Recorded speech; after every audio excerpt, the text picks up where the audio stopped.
Recently, I experienced a shocking incident that left me profoundly unsettled. In an unexpected and unsettling turn of events, my mother-in-law seized my passport and intentionally burned it. The flames quickly consumed the document, reducing it to nothing but ashes in a matter of moments. This abrupt act dashed my plans for a vacation to Street Bees Island, leaving me in a state of disbelief. When I confronted her for an explanation, she simply smirked, coldly declaring that since I was a stranger in her eyes, I wouldn't be traveling anywhere but staying home beside her. My husband, Peter, merely offered a grin, complicit in their deceit. Their cruel maneuver was shocking, though not entirely surprising. However, the level of their sneakiness was beyond anything I had anticipated. They seemed to revel in their scheme, sharing laughs over what they considered a triumph. Frustrated and desperate to assert my identity, I reminded them who I was.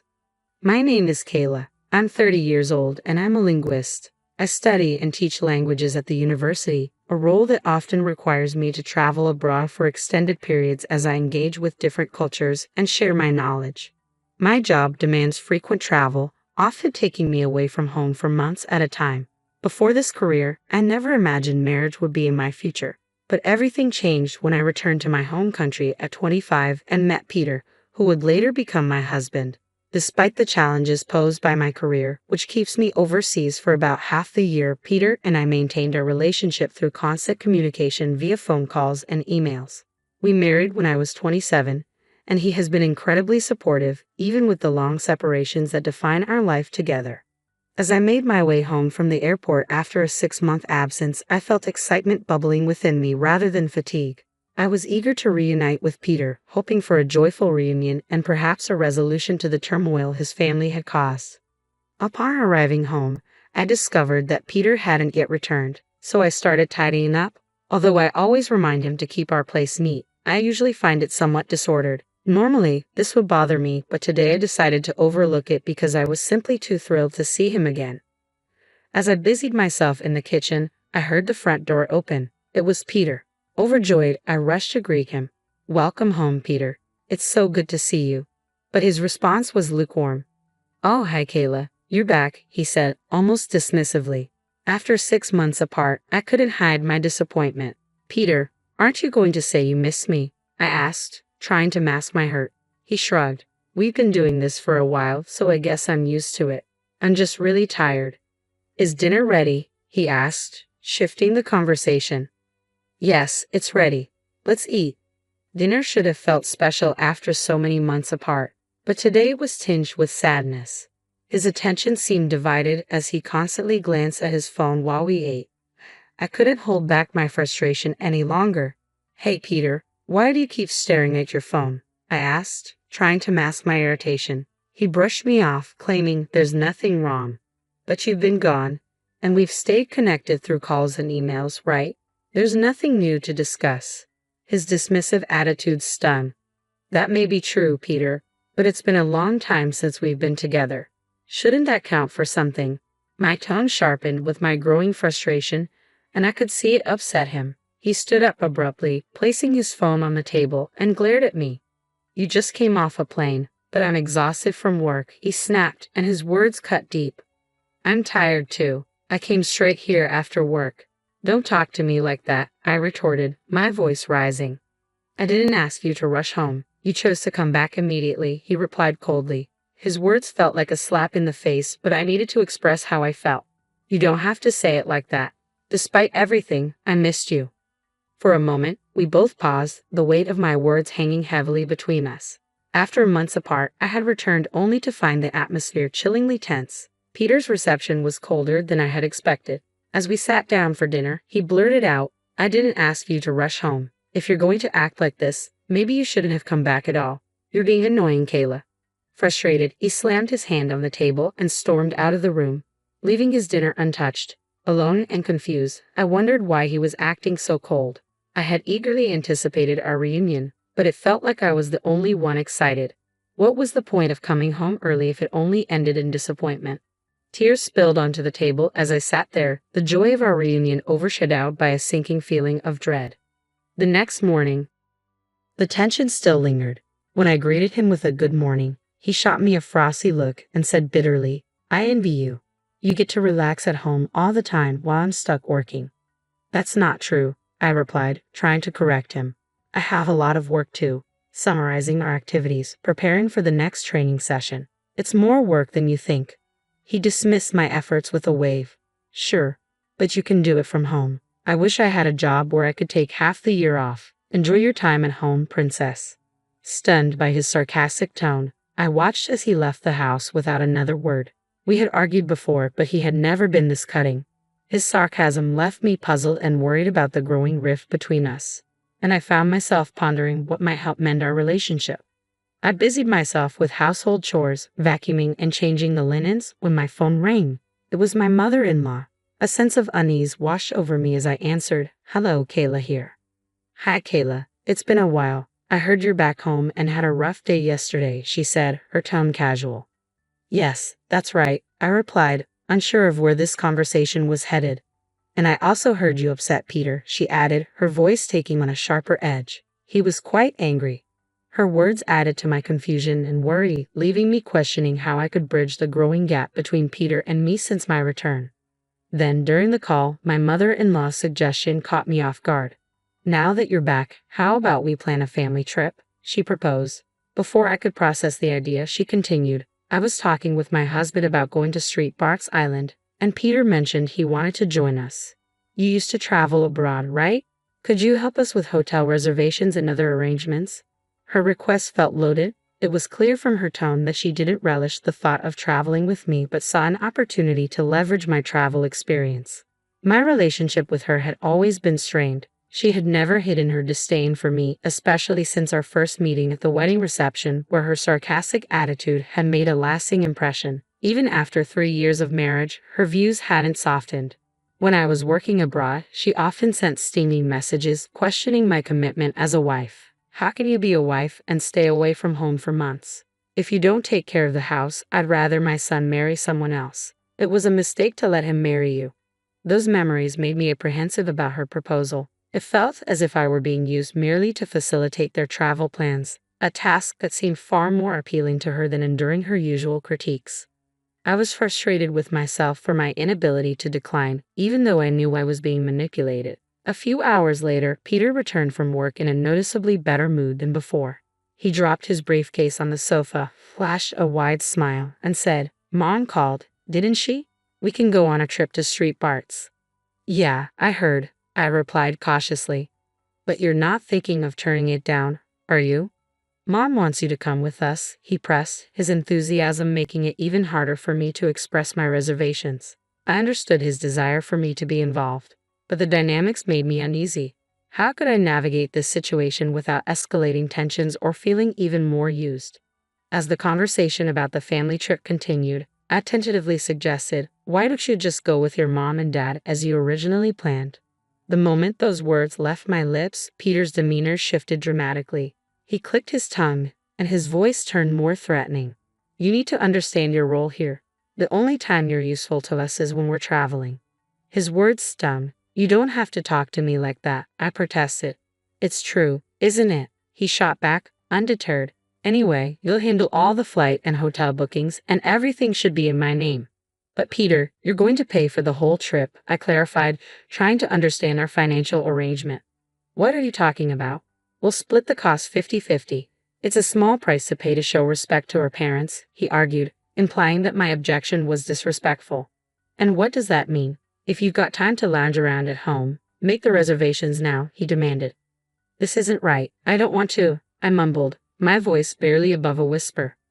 "What are you mumbling about?" he scoffed, grabbing a beer from the fridge and downing it in one gulp.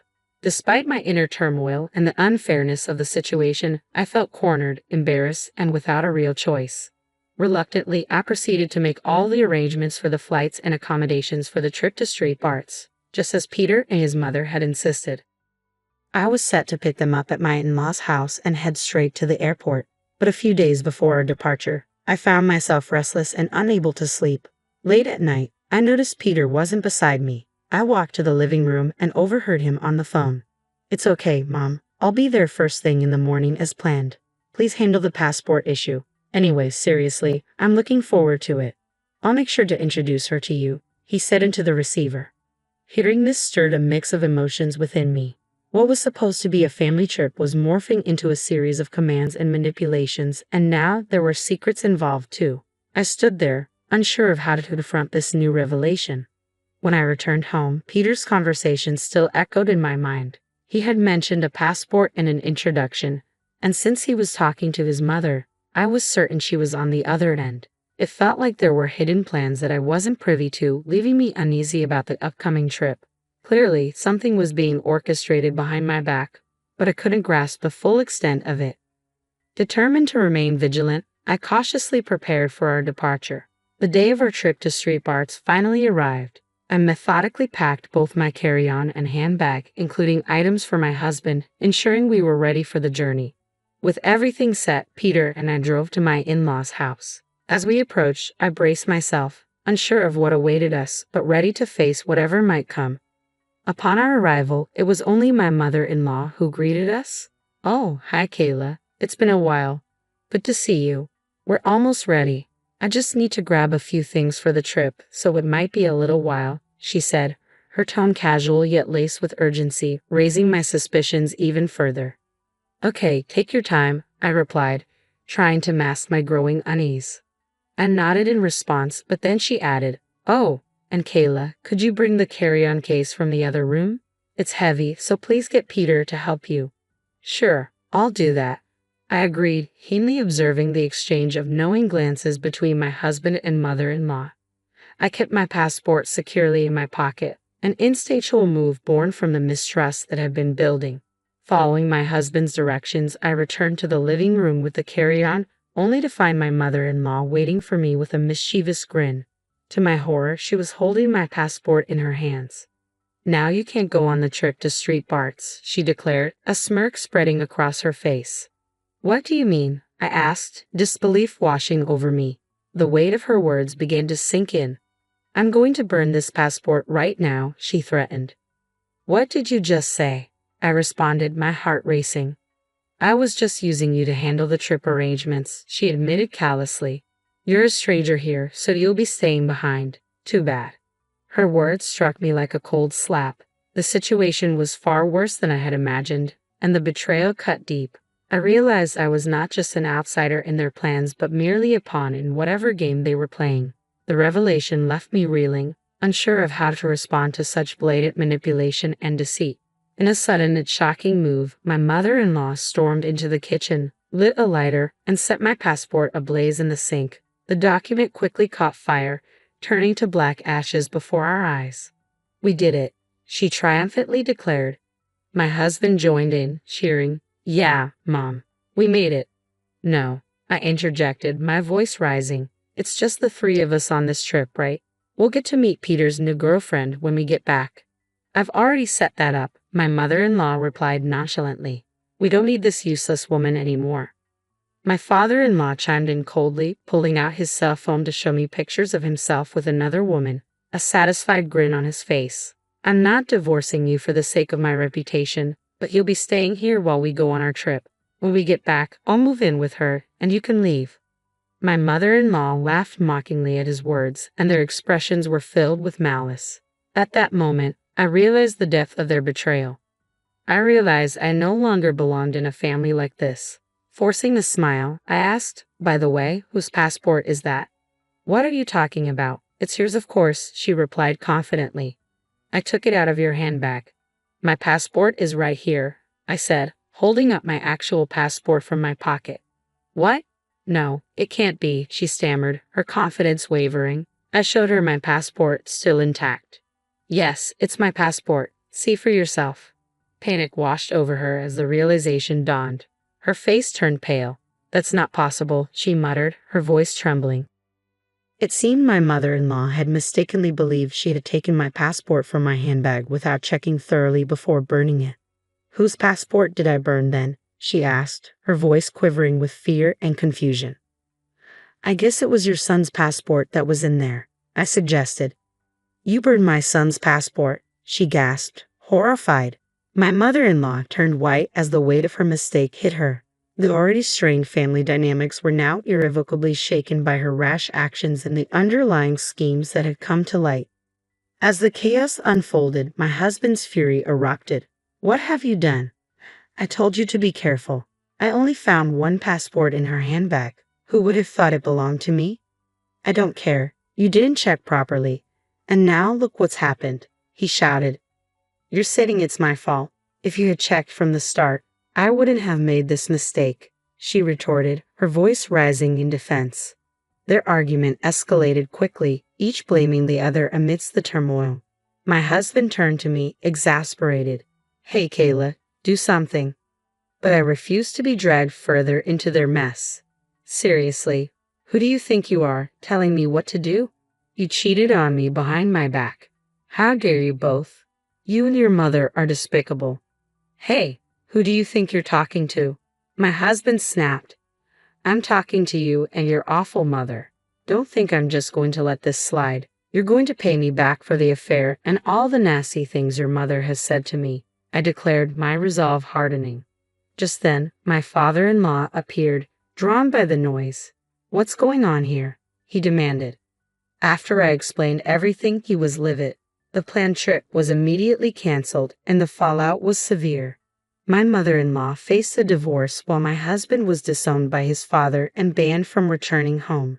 I consulted a lawyer and proceeded with the divorce, demanding alimony from both my ex-husband and ex-mother-in-law. They were required to pay in one lump sum and cover the costs of the canceled trip to Street Nevis Island. Financially unprepared, they had to borrow money to meet these demands. In the end, my ex-husband, now living with his mother, found himself in a tough financial situation. He was also abandoned by the woman he had an affair with. Meanwhile, I used the alimony money to move into a condo and start anew, embracing a life of independence free from deceit and mistreatment. I faced many challenges, but I emerged stronger. Now, I'm loving life, planning to continue my travels, learning about different cultures, and sharing my experiences with the world.